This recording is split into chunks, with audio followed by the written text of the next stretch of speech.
कर्म ही पूजा है गांव में एक मशहूर कारीगर रामू रहता था, जो लकड़ी पर इंट्रिकेट नक्काशी करने में माहिर था।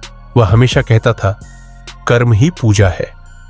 लोग उसकी कला की प्रशंसा करते, लेकिन उसके सरल स्वभाव के कारण कोई उसकी मेहनत को महत्व नहीं देता था। एक दिन राजा के महल से एक संदेश आया।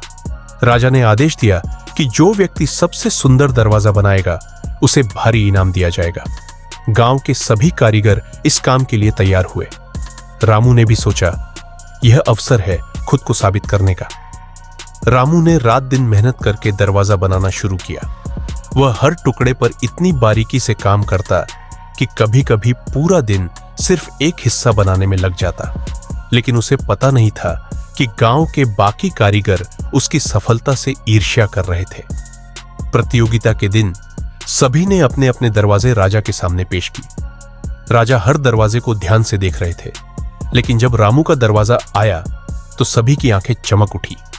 वह दरवाजा इतना सुंदर था कि लग रहा था जैसे वह जिंदा है।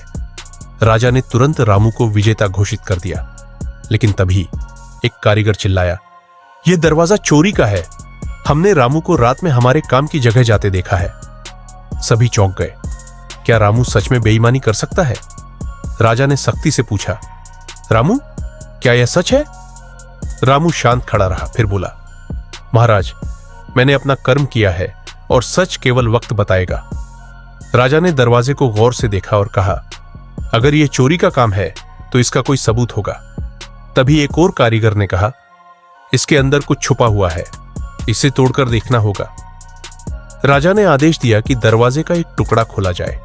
जैसे ही दरवाजे का टुकड़ा खोला गया, उसमें एक छोटा सा संदेश मिला।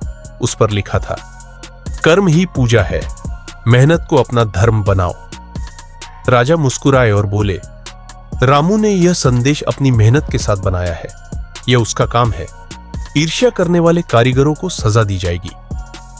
इस घटना के बाद रामू की कारीगरी और उसकी ईमानदारी की प्रशंसा पूरे राज्य में होने लगी।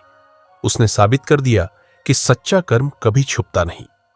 मूल बात, सच्ची मेहनत और ईमानदारी से किया गया कर्म ही हमारी सबसे बड़ी पूजा है।